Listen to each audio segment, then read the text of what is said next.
नमस्कार दोस्तों, आज के इस वीडियो में हम कक्षा 10वीं के फिजिक्स के चैप्टर नंबर 3 मानव नेत्र तथा रंग बिरंगा संसार के 30 महत्वपूर्ण ऑब्जेक्टिव क्वेश्चन को कवर करेंगे। चैप्टर का नाम क्या है? मानव नेत्र तथा रंग बिरंगा संसार। यह 10th क्लास परीक्षा की दृष्टि से बहुत ही महत्वपूर्ण और इसमें जो ऑब्जेक्टिव है वह भी बहुत महत्वपूर्ण है। चलिए तो ऑब्जेक्टिव स्टार्ट करते हैं बिना टाइम को वेस्ट किए। चलिए देखते हैं पहला नंबर ऑब्जेक्टिव क्या है। पहला नंबर ऑब्जेक्टिव है कि पहला नंबर ऑब्जेक्टिव में है कि मानव नेत्र के किस भाग पर किसी वस्तु का प्रतिबिंब बनता है। मानव नेत्र में बहुत सारे अंग हैं, तो उसमें किस भाग पर किसी वस्तु का प्रतिबिंब बनता है, तो हम लिखेंगे कि रेटिना या फिर दृष्टिपटल पर। ठीक है, रेटिना या फिर दृष्टिपटल पर क्या होता है? मानव नेत्र में किसी भी वस्तु का प्रतिबिंब बनता है और वह वस्तु हमें दिखाई देता है। ठीक है, अगला नंबर क्वेश्चन देखते हैं। क्वेश्चन नंबर 2 में क्या कह रहा है? सामान्य नेत्र के लिए स्पष्ट दर्शन की न्यूनतम दूरी कितनी होती है। मतलब सामान्य नेत्र के लिए कम से कम दूरी पर कौन सी वस्तु रखी रहे ताकि हमें अच्छे से दिखाई दे, तो हम लिखेंगे 25 सेंटीमीटर। कितना? 25 सेंटीमीटर से कम दूरी पर रखे वस्तु हमें अच्छी तरीक़े से दिखाई नहीं देगा। कम से कम 25 सेंटीमीटर दूरी होना चाहिए, तभी हमें कोई भी वस्तु स्पष्ट दिखाई देगी। ठीक है, चलिए अगला नंबर क्वेश्चन देखते हैं। क्वेश्चन नंबर 3 में क्या कह रहा है? क्वेश्चन नंबर 3 में कह रहा है सामान्य नेत्र के लिए दूर बिंदु कितनी होती है। अभी हम पढ़े कि सामान्य नेत्र के लिए निकट बिंदु कितनी होती है, तो सामान्य नेत्र के लिए निकट बिंदु 25 सेंटीमीटर होती है। और दूर बिंदु क्या होती है? तो दूर बिंदु अनंत होती है। ठीक है, दूर बिंदु अनंत होती है। अगला नंबर क्वेश्चन देखते हैं 4। क्वेश्चन नंबर 4 में कह रहा है मानव नेत्र में किस प्रकार का लेंस पाया जाता है। मानव नेत्र में किस प्रकार का लेंस पाया जाता है, तो हम लिखेंगे कि मानव नेत्र में उत्तल लेंस पाई जाती है। कौन सी लेंस? तो उत्तल लेंस पाई जाती है। ठीक है, क्वेश्चन नंबर 4 के बाद 5 देखते हैं। क्वेश्चन नंबर 5 में है मानव नेत्र की फोकस दूरी में परिवर्तन किया जाता है। यानी कि मानव नेत्र की जो फोकस दूरी है उसमें किसके द्वारा परिवर्तन किया जाता है, तो हम लिखेंगे कि मानव नेत्र की फोकस दूरी में पक्षामी पेशियों के द्वारा परिवर्तन किया जाता है। ठीक है, अगला नंबर क्वेश्चन देखते हैं। दोस्तों, आप इस वीडियो में अंत तक बने रहिए, इसके बाद आपको किसी भी ऑब्जेक्टिव क्वेश्चन के वीडियो को देखने की ज़रूरत नहीं पड़ेगी इस चैप्टर के, श्वसन चैप्टर के। ठीक है, देखते हैं क्वेश्चन नंबर 6। क्वेश्चन नंबर 6 में कह रहा है जो नेत्र निकट की वस्तु को स्पष्ट नहीं देख पाता है उस नेत्र में क्या होता है। यानी कि जो नेत्र निकट की वस्तु को स्पष्ट रूप से नहीं देख पा रहा है उसमें क्या है, तो उसमें दूरदृष्टि दोष है। ठीक है, दूरदृष्टि दोष है। जो वस्तु निकट की वस्तु को स्पष्ट रूप से नहीं देख पा रहा है उसमें दूरदृष्टि दोष है। ठीक है, अगला नंबर क्वेश्चन देखते हैं। क्वेश्चन नंबर 7 में कह रहा है दूरदृष्टि दोष को दूर करने के लिए किस लेंस का उपयोग किया जाता है, तो हम लिखेंगे कि दूरदृष्टि दोष को दूर करने के लिए उत्तल लेंस का उपयोग किया जाता है। ठीक है, उत्तल लेंस का उपयोग किया जाता है। अगला नंबर क्वेश्चन देखते हैं। 7 के बाद 8 में क्या कर रहा है? 8 में कह रहा है निकट दृष्टि दोष वाले व्यक्ति के चश्मे में क्या होता है। यानी कि जिस व्यक्ति को निकट दृष्टि दोष है उसको कौन सा लेंस का प्रयोग करना चाहिए, तो उसे अवतल लेंस का प्रयोग करना चाहिए। ठीक है, निकट दृष्टि दोष में अवतल लेंस और दूर दृष्टि दोष में उत्तल लेंस। ठीक है, अगला नंबर क्वेश्चन देखते हैं 9। क्वेश्चन नंबर 9 में कह रहा है जरा दृष्टि दोष को दूर करने के लिए उपयोग किया जाने वाला लेंस, यानी कि जरा दृष्टि दोष को दूर करने के लिए किस प्रकार का लेंस उपयोग किया जाता है, तो हम लिखेंगे कि जरा दृष्टि दोष को दूर करने के लिए बाइफोकल लेंस क्या किया जाता है, उपयोग किया जाता है। ठीक है, बाइफोकल लेंस या फिर द्विफोकल लेंस। अगला नंबर क्वेश्चन देखते हैं 10 में कह रहा है श्वेत प्रकाश कितने रंगों से मिलकर बना होता है। ठीक है, श्वेत प्रकाश कितने रंगों के मेल से बना होता है, तो 7 रंगों से। ठीक है, 7 रंगों से। अगला नंबर क्वेश्चन देखते हैं। क्वेश्चन नंबर 11 में क्या कह रहा है? क्वेश्चन नंबर 11 में कह रहा है श्वेत प्रकाश की किरणें जब किसी प्रिज्म से गुजरती है तब सबसे अधिक विचलन किस रंग का होता है। विचलन कहने का मतलब सबसे अधिक कौन सा रंग झुक जाता है, तो सबसे अधिक कौन सा रंग झुकता है? बैगनी। जो सबसे नीचे होता है, यहाँ से प्रिज्म है, ठीक है, यहाँ से प्रकाश आएगा तो लाल तो ऐसे रहता है, लेकिन जो बैगनी होता है पूरा झुक जाता है। ठीक है, पूरा क्या होता है? झुक जाता है। उसे ही क्या कहते हैं? विचलन। अब सबसे ज़्यादा विचलित कौन होता है, तो बैगनी कलर। ठीक है, अगला नंबर क्वेश्चन देखते हैं। 12 में कह रहा है श्वेत प्रकाश जब प्रिज्म से गुजरता है तो किस रंग का विचलन सबसे कम होता है, यानी कि सबसे कम कौन सा रंग छितराता है, तो हम लिखेंगे लाल। लाल क्या है? ऐसे प्रिज्म है, यहाँ से आएगा और थोड़ा सा सिर्फ थोड़ा सा मुड़ेगा, पता भी नहीं चलेगा कि मुड़ गया है। ठीक है, अगला नंबर क्वेश्चन देखते हैं। 13 में कह रहा है प्रकाश के किस वर्ण का तरंगदैर्घ्य सबसे अधिक होता है। प्रकाश के किस रंग का तरंगदैर्घ्य सबसे अधिक होता है, तो लिखेंगे लाल रंग का तरंगदैर्घ्य सबसे अधिक होता है।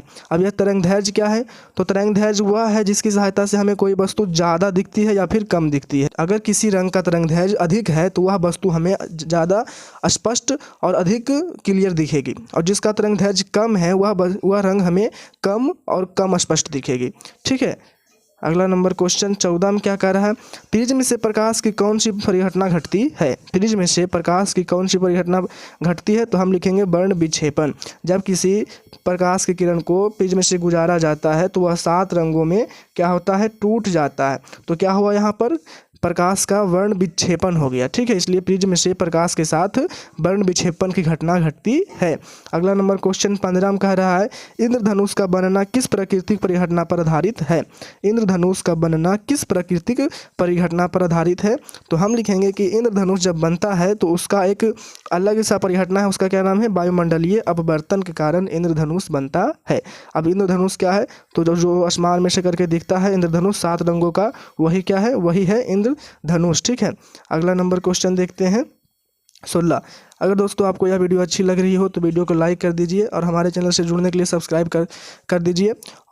चलिए अगला नंबर क्वेश्चन देखते हैं। 16 में क्या कर रहा है, तारों का टिमटिमाते प्रतीत होने का मुख्य कारण क्या है। तारे जो हमें टिमटिमाते प्रतीत होते हैं उनका मुख्य कारण क्या है, तो हम लिखेंगे उनका मुख्य कारण वायुमंडलीय अपवर्तन ही है। ठीक है, वायुमंडलीय अपवर्तन ही है। अगला नंबर क्वेश्चन देखते हैं 17 में क्या कर रहा है, 17 में कह रहा है कि ग्रह क्यों नहीं टिमटिमाते हैं। तारे टिमटिमाते हैं लेकिन ग्रह क्यों नहीं टिमटिमाते हैं, तो वे पृथ्वी के बहुत निकट हैं तथा विस्तृत स्रोत हैं। यानी कि क्या लिखेंगे कि वह पृथ्वी के बहुत नज़दीक हैं और बड़ा दिखते हैं, इसलिए उनसे जो प्रकाश निकलता है वह हमारे पृथ्वी तक बहुत जल्दी पहुंच जाता है, जिसके कारण उनका अपवर्तन ही नहीं होता है। जब उनका वायुमंडलीय अपवर्तन नहीं होगा तो वह टिमटिमाते हुए हमें प्रतीत नहीं होंगे। ठीक है, अगला नंबर क्वेश्चन देखते हैं। क्वेश्चन नंबर 18 में कह रहा है सूर्योदय या सूर्यास्त के समय सूर्य लाल दिखाई देने का कारण क्या है। देखिएगा, अभी सुबह सुबह या फिर शाम के समय क्या होता है कि प्रकाश का रंग लाल हो जाता है, लाल ही रहता है। तो इसका कारण क्या है, तो इसका कारण है प्रकाश का प्रकीर्णन। इसका कारण क्या है, प्रकाश का प्रकीर्णन है। ठीक है, सूर्योदय या सूर्यास्त के समय सूर्य लाल दिखाई देता है, इसका कारण क्या है, तो प्रकाश का प्रकीर्णन। अगला नंबर क्वेश्चन देखते हैं। क्वेश्चन नंबर 19 में कह रहा है आकाश का रंग नीला प्रतीत होने का मुख्य कारण क्या है। आकाश का जो रंग है वह हमें नीला प्रतीत होता है, इसका मुख्य कारण क्या है, तो इसका मुख्य कारण है प्रकाश का प्रकीर्णन ही है। क्या, प्रकाश का प्रकीर्णन ही है इसका मुख्य कारण। अगला नंबर क्वेश्चन देखते हैं। क्वेश्चन नंबर 20 में कह रहा है अंतरिक्ष यात्री को आकाश कैसा प्रतीत होता है। अंतरिक्ष यात्री को आकाश कैसा प्रतीत होता है, तो हम लिखेंगे कि अंतरिक्ष यात्री को आकाश काला प्रतीत होता है। कैसा, तो काला प्रतीत होता है। ठीक है, अगला नंबर क्वेश्चन 21 में कह रहा है अंतरिक्ष यात्री को आकाश कैसा प्रतीत होता है, 20 ही है, काला। अगला नंबर क्वेश्चन 21। क्वेश्चन नंबर 21 में कह रहा है 21 में कह रहा है टिंडल प्रभाव प्रकाश की कौन सी परिघटना को प्रदर्शित करती है। जो टिंडल प्रभाव है वह प्रकाश की किस परिघटना को दिखाती है, तो हम लिखेंगे कि टिंडल प्रभाव प्रकाश की जो प्रकाश का प्रकीर्णन है इसी परिघटना को क्या करती है, दिखाती है। ठीक है, अगला नंबर क्वेश्चन देखते हैं 22। क्वेश्चन नंबर 22 में कह रहा है स्वस्थ आँख के लिए समंजन क्षमता कितनी होती है। जो आँख हमारी एकदम ठीक है तो उसके लिए समंजन क्षमता कितनी होती है, तो हम लिखेंगे कि स्वस्थ आँख के लिए उसकी समंजन क्षमता 4 डायोप्टर होती है। कितनी, 4 डायोप्टर होती है। डायोप्टर क्या है, तो समंजन क्षमता का मात्रक है। अगला नंबर क्वेश्चन देखते हैं 23 में कह रहा है पुतली के साइज को कौन नियंत्रित करता है, तो हम लिखेंगे कि पुतली को साइज को पारितारिका नियंत्रित करती है। कौन नियंत्रित करती है, पारितारिका। ठीक है, पुतली के साइज को पारितारिका नियंत्रित करती है। अगला नंबर क्वेश्चन देखते हैं 24। क्वेश्चन नंबर 24 में कह रहा है नेत्र गोलक का व्यास लगभग कितना होता है। नेत्र गोलक का जो व्यास है, नेत्र गोलक का जो व्यास है वह लगभग कितना होता है, तो हम लिखेंगे 2.3 सेंटीमीटर। कितना, 2.3 सेंटीमीटर। अगला नंबर क्वेश्चन देखते हैं क्वेश्चन नंबर 25 में क्या कह रहा है? क्वेश्चन नंबर 25 में कह रहा है किसी वस्तु का प्रतिबिंब नेत्र के रेटिना पर कितने समय तक रहता है? तो हम लिखेंगे कि किसी भी वस्तु का प्रतिबिंब नेत्र के रेटिना पर 1/10 सेकेंड तक रहता है। ठीक है, अगला नंबर क्वेश्चन देखते हैं। 26 में कह रहा है नेत्रदान करने वाले व्यक्ति की आयु सीमा कितनी होनी चाहिए? ठीक है, नेत्रदान करने वाले व्यक्ति की आयु सीमा कितनी होनी चाहिए? तो केवल 18 साल या फिर केवल 60 साल या फिर कोई भी आयु या फिर केवल बच्चे? तो हम इसका आंसर लिखेंगे कि कोई भी आयु हो सकती है। ठीक है, कोई भी आयु हो सकती है, लेकिन बच्चे ज़्यादातर के नहीं होते हैं, युवा होते हैं या फिर वृद्ध होते हैं। ठीक है, बच्चे का आँख बहुत कम होता है। ठीक है, मतलब कि डोनेट कम किए जाते हैं।